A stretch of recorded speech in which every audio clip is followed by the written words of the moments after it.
We got our blue chip pass rusher last year. Oh, we did. They went out there. They got their blue chip. They got the guy to be the face of their defense. They got the guy to change that. Give me Bryce Young. It's tough, though. It's really tough. And you know what, Spenmo? I appreciate you bringing it to the forefront because I was told we have our pass rusher. I was told we have the NFL Defensive Rookie of the Year. I was told we got 12 and a half sacks loading. That's what I was told. So we don't need Will Anderson. And you know what here. I've seen?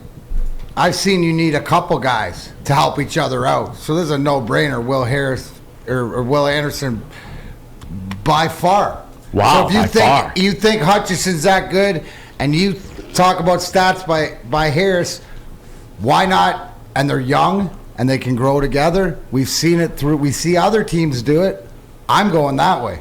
There's not a quarterback. You're talking about Bryce Young or even C.J. Stroud, who for me would be the quarterback that I'm choosing. I think that he's going to develop to be that Ohio State quarterback that does make it, right? But I mean, this is a no-brainer. So it's Will Anderson for you. Good. I want the help because the kid, Hutchinson, whatever, no matter how good you are, when you get double-teamed in this league, and we see some of the best guys get double-teamed, unless you're a perennial Hall of Famer like an Aaron Donald that could shed 2 blocks and make a difference. I like the fact of having Anderson and Hutchinson on my D-line.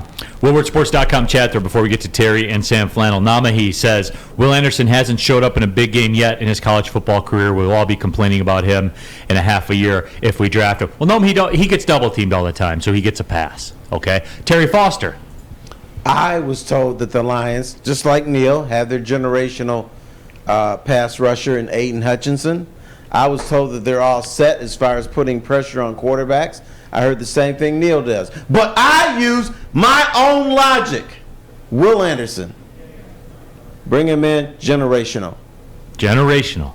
He is. Right. He really is. Yeah, absolutely. All right, Sam Flannel, you got we already have the NFL Defensive Rookie of the Year. Are we going back-to-back? Well, unfortunately, we didn't draft Sauce Gardner. But, no, but let me tell you about Sauce. Yeah, not Sauce Gardner. Not steak sauce. No, but here's the thing. Both things can be true for me because this is a tough one. I've wrestled with it. I was on heavyweights last night with Spencer Easy and the boys, and the wheels were turning in real time. It's tough. Will Anderson last year had arguably the single greatest season a college edge rusher ever had. And he is one of the greatest college football edge rushing prospects, I think, ever. I think he's the best since Jadeveon Clowney, and I think he's an even better prospect than Jadeveon Clowney. That being said, Jared Goff might be the quarterback of a 3-win football team 2 years in a row. And what really kind of soured me on Jared Goff was the back-to-back road games, New England and Dallas, where New England he did nothing, and Dallas he absolutely threw the game away that was very winnable.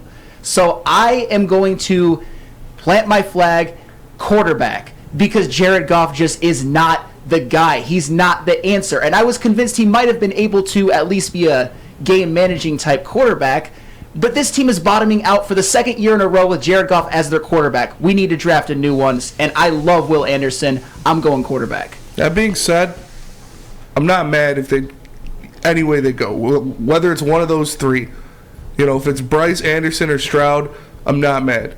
Because like Sam said, I said it yesterday, I think he's the best pass rushing prospect since Myles Garrett. Since Aiden Hutchinson? Since Myles Garrett. I think those pressure stats at Alabama, Sam said yesterday he had, 32 tackles for loss last year? 31. 31 tackles for loss last year at Alabama. You're always exaggerating, Spenny. Yeah, I know. It's crazy. Gave him that extra one. But it's you can't go wrong with one of those three. But I do think you get the franchise quarterback, you can pay a franchise edge rusher $25 million a year rather than drafting the franchise edge rusher and paying a franchise quarterback $50 million a year. And that's a good point too. I got to give it to him when discount to market. if you're putting in draft capital and stuff like that. It is a discount to market. My thing with Bryce Young is, and you guys know this, I'm big on a dual threat quarterback. It gives you another option to make a play. 3rd and 7. Yeah, like the Lamar Jacksons of the world. 3rd and 7, the routes are shut down. And I'll give you a good for instance. Sunday, 4th and 2. Detroit Lions. The deep pass. That wasn't. if you have a mobile quarterback, that play's not dead. That's not the only thing open to you right there. That's where I am with it. And with Bryce Young, I don't see that game-changing mobility.